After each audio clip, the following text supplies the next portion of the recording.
highly traumatized.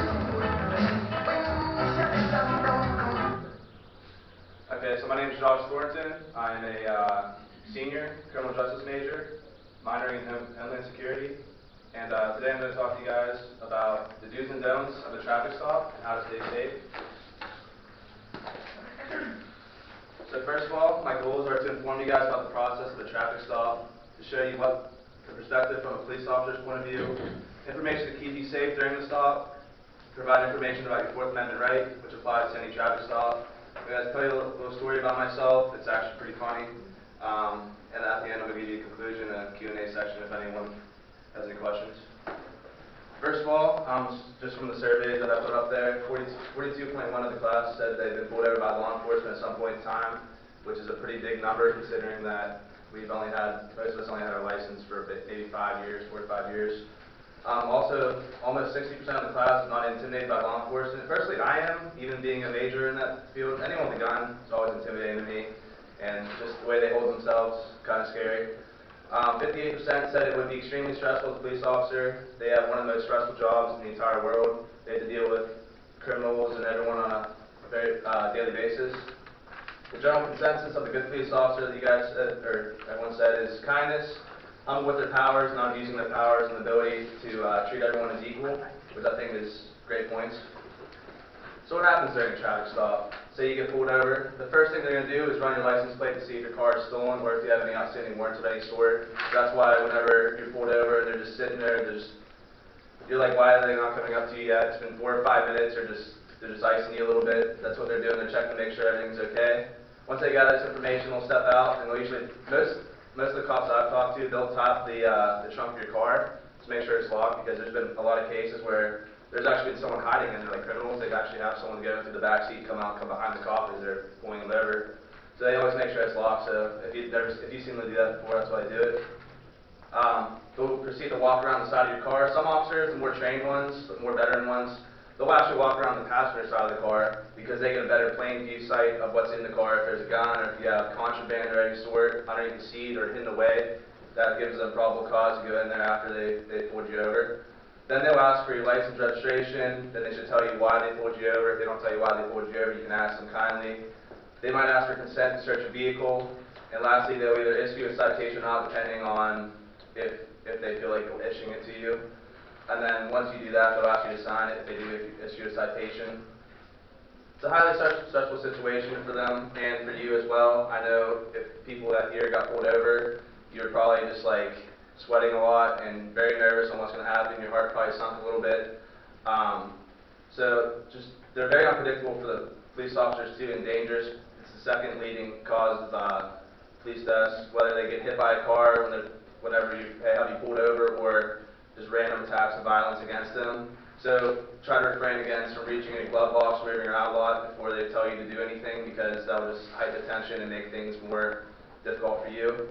Like I said, it's one of the leading causes of death in the U.S. for police officers, whether they get hit by a speeding car, if you don't pull over to the side far enough, or if they get shot or some sort of violence. And they also, if no one's know, they have a body cam on their person at all times when they pull you over, and they also have a dashboard cam. So don't argue with them if they pulled you over, because they always are being recorded during the stop. What you should do during the stop, first of all, turn on your flashers and pull over to a safe spot for you and the officer. Stay in your car, roll down your window, and turn your dome light off, and also turn your car off as well. Another step is you have to remain calm and stay still, and always keep your hands on the steering wheel. That's probably the most important thing, because if you're reaching for anything, it's going to make the situation worse for you. Just keep both hands on the steering wheel and just wait until they come up and ask you, instruct you to do something. Explain to them whenever you are reaching for something. Notify the officer also if you have a firearm, because they need to know that. Do not argue with them or videotape them. That will only make things worse, like the things you guys see on the news where there are shootings or whatever else happened. One of the most important things is you do not have to give consent to a vehicle search. And lastly, sign a citation if one is issued. So your Fourth Amendment right is protection from unreasonable search and seizures. It's in the Constitution.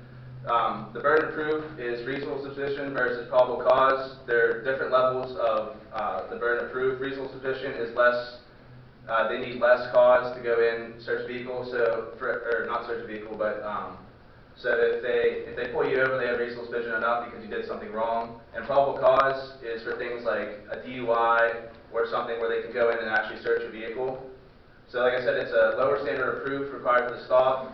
They need probable cause to search your car, and if the officer is asking you to search your car, they do not have your consent, which they do not have probable cause. So you can say, yes, officer, I did nothing wrong, but you cannot search my car, I do not give you consent to search my car.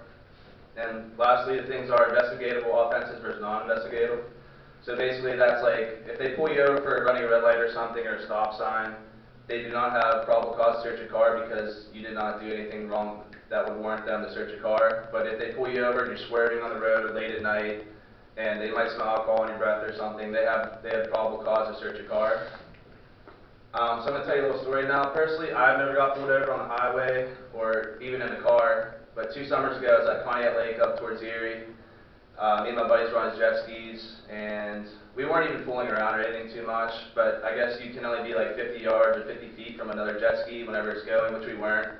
But so water cop pulled us over, gave us a huge fine of like $200, but the same rules basically apply to it even though you're on the water. I mean, be respectful to them, they'll be respectful to you, but this particular guy, he was kind of mean, which a lot of you guys said that that's what makes a bad police officer. So we got hit with a $200 fine, and on top of that, my buddy's jet ski broke down, so at worst where we had to get the police officer to tow us back to shore with his boat, and everyone's parents were there to see us, so it was also great.